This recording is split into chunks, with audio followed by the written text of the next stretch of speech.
ಬೆಳಿಗ್ಗೆ ಎದ್ದ ತಕ್ಷಣ ನೀವು ಮಾಡಲೇಬಾರದು ಈ ಕೆಲಸವನ್ನ ಅಂತ ಹೇಳುವಂತಹ ಒಂದಿಷ್ಟು ವಿಚಾರಗಳನ್ನ ಓದ್ತಾ ಇದ್ದೆ. ಅದರಲ್ಲಿ ಅವ್ರು ಹೇಳ್ತಾರೆ, ಬೆಳಿಗ್ಗೆ ಎದ್ದ ತಕ್ಷಣ ನೀವು ಅಡುಗೆ ಮನೆಗೆ ಹೋಗ್ಲೇಬೇಡಿ ಅಂತ. ಎಷ್ಟೋ ಜನ ಏನ್ ಮಾಡ್ತಾರಂತೆ ಗೊತ್ತಾ?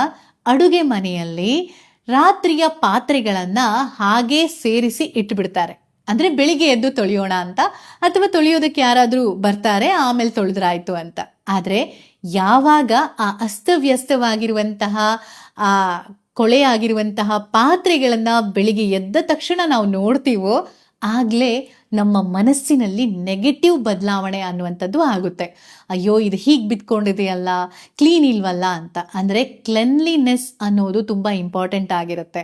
ಫಾರ್ ಎಕ್ಸಾಂಪಲ್, ನೀವು ರಾತ್ರಿ ಮಲಗುವಾಗಲೇ ಅಡುಗೆ ಮನೆಯನ್ನು ಎಲ್ಲ ನೀಟಾಗಿ ಸ್ವಚ್ಛ ಮಾಡಿ, ಪಾತ್ರೆಗಳನ್ನೆಲ್ಲ ತೊಳೆದು, ಆಹಾರದ ಕಣಗಳು ಇಲ್ಲ ಅನ್ನೋದನ್ನು ಖಚಿತಪಡಿಸಿಕೊಂಡು ಅಡುಗೆ ಮನೆಯಿಂದ ಹೊರಗಡೆ ಬಂದಿದ್ರಿ ಅಂತ ಇಟ್ಕೊಳ್ಳೋಣ. ಬೆಳಿಗ್ಗೆ ಎದ್ದು ನೀವು ನಿಮ್ಮ ಅಡುಗೆ ಮನೆಗೆ ಹೋಗುವಾಗ ನಿಮಗೆ ಬಹಳ ಖುಷಿಯಾಗುತ್ತೆ. ಯಾಕಂದರೆ ಅಲ್ಲಿ ಸ್ವಚ್ಛತೆ, ಆ ವಾತಾವರಣ, ಅಲ್ಲಿ ಏನೂ ಇಲ್ಲ ನೆಗೆಟಿವಿಟಿ ಅನ್ನುವಂಥದ್ದು. ಅಲ್ಲಿ ಕೆಲಸ ಮಾಡೋದಕ್ಕೆ ಇನ್ನೂ ಖುಷಿಯಾಗತ್ತೆ.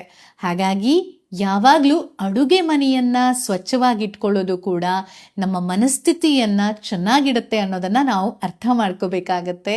ಹಾಗೆ ಇನ್ನೊಂದೇನಪ್ಪ ಅಂತ ಹೇಳಿದ್ರೆ, ಮನೆಯಲ್ಲಿ ಅಡುಗೆ ಮನೆ ಮತ್ತು ಈ ಬಾತ್ರೂಮ್ ಟಾಯ್ಲೆಟ್ಗಳು ಅತ್ಯಂತ ಸ್ವಚ್ಛವಾಗಿ ಇಡಲೇಬೇಕಾದಂತಹ ಸ್ಥಳಗಳಂತೆ.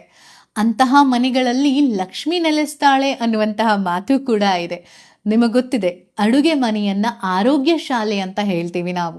ಅಲ್ಲಿ ತಯಾರಾಗುವಂತಹ ಆಹಾರಗಳು ಔಷಧದ ರೂಪದಲ್ಲಿ ಇರಬೇಕು ಅಂತಂದ್ರೆ ನಾವು ಅದನ್ನ ಆರೋಗ್ಯ ಶಾಲೆಯನ್ನಾಗಿಯೇ ಇಟ್ಕೋಬೇಕು. ಅದನ್ನ ಗಲೀಜು ಮಾಡಿ ಅಥವಾ ಬೇರೆ ಬೇರೆ ರೀತಿಯ ಅಸ್ತವ್ಯಸ್ತವಾಗಿ ಇಟ್ಕೋಬಾರ್ದು.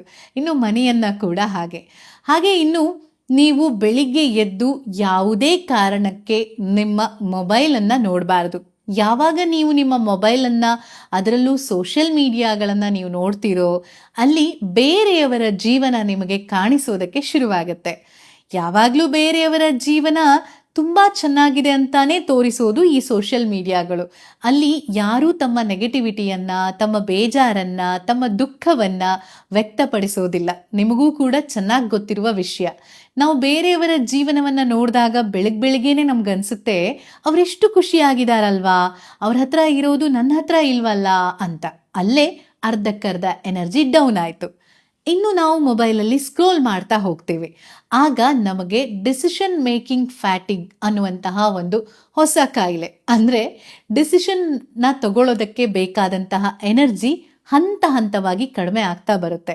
ಸಾಮಾನ್ಯವಾಗಿ ಬೆಳಿಗ್ಗೆ ಬೇಗ ಎದ್ದಾಗ ನಮ್ಮ ಕಾರ್ಟಿಸೋಲ್, ಒತ್ತಡಕ್ಕೆ ಕಾರಣವಾಗುವಂತಹ ಹಾರ್ಮೋನ್ಗಳ ಪ್ರಮಾಣ ಅನ್ನುವಂಥದ್ದು ಕಡಿಮೆ ಆಗೋದ್ರಿಂದ ನಾವು ತುಂಬ ಆ್ಯಕ್ಟಿವ್ ಇರ್ತೀವಿ. ಆದರೆ ಈ ರೀತಿ ಕೆಲಸಗಳನ್ನು ಮಾಡಿದಾಗ ಆ ಕಾರ್ಟಿಸೋಲ್ ಲೆವೆಲ್ ಇನ್ನೂ ಜಾಸ್ತಿ ಆಗ್ತಾ ಹೋಗುತ್ತೆ. ಇನ್ನು ಬೆಳಿಗ್ಗೆ ಬೇಗ ಎದ್ದಾಗ ಡೊಪಮೈನ್, ನಾವು ಮಾಡುವಂತಹ ಚಟುವಟಿಕೆಯಿಂದ ರಿಲೀಸ್ ಆಗಿ ನಮ್ಮನ್ನು ಖುಷಿಪಡಿಸುವಂಥದ್ದಕ್ಕೆ ಖುಷಿಯೇ ಆಗೋದಿಲ್ಲ. ಯಾಕಂದರೆ ಇಂತಹ ವಿಚಾರಗಳನ್ನೆಲ್ಲ ನೋಡಿದಾಗ ಬೇಜಾರು ತಾನೇ ಆಗೋದು, ಖುಷಿಯಲ್ಲಾಗತ್ತೆ. ಇನ್ನು ಬೆಳಿಗ್ಗೆ ಎದ್ದು ಇಮೇಲ್ಗಳನ್ನು ಓಪನ್ ಮಾಡೋದಕ್ಕೆ ಯಾವ ಕಾರಣಕ್ಕೂ ಹೋಗಬೇಡಿ.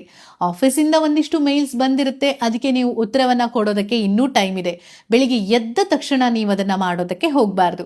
ಬೆಳಗಿನ ಅರ್ಧ ಗಂಟೆ 1 ಗಂಟೆ ಹೇಗಿರಬೇಕು ಅಂತಂದರೆ, ನಿಮ್ಮ ಮನಸ್ಸನ್ನು ಪ್ರಶಾಂತವಾಗಿರಿಸುವಂತಹ ಮ್ಯೂಸಿಕ್ ಆಗಬಹುದು, ಪರಿಸರದ ಜೊತೆಗಿನ ನಡಿಗೆ ಆಗಿರ್ಬೋದು, ಒಳ್ಳೆಯ ವಾಕಿಂಗ್ ಆಗಿರ್ಬೋದು, ಹಕ್ಕಿಗಳ ಚಿಲಿಪಿಲಿ ಆಗಿರ್ಬೋದು, ಯೋಗ, ಧ್ಯಾನ, ಒಳ್ಳೆ ಪುಸ್ತಕಗಳನ್ನು ಓದೋದು, ಅಥವಾ ನಿಮ್ಮ ಪ್ರೀತಿ ಪಾತ್ರರ ಜೊತೆಗೆ ಪಾಸಿಟಿವ್ ವಿಚಾರಗಳ ಬಗೆಗಿನ ಮಾತುಕತೆ, ಒಂದೊಳ್ಳೆ ಆಡಿಯೋ ಬುಕ್ಕನ್ನು ಕೇಳೋದು, ಇಂತಹ ಅಭ್ಯಾಸಗಳನ್ನು, ಅಥವಾ ಮೋಟಿವೇಶ್ನಲ್ ಟಾಕ್ಸ್, ಹೀಗೆ ಇದೆಲ್ಲ ಅಭ್ಯಾಸ ಮಾಡಿಕೊಂಡ್ರೆ ನಮ್ಮಲ್ಲಿ ಬೆಳಿಗ್ಗೆನೆ ಧನಾತ್ಮಕವಾದಂತಹ ವಿಚಾರಗಳು ಮೂಡುತ್ತೆ.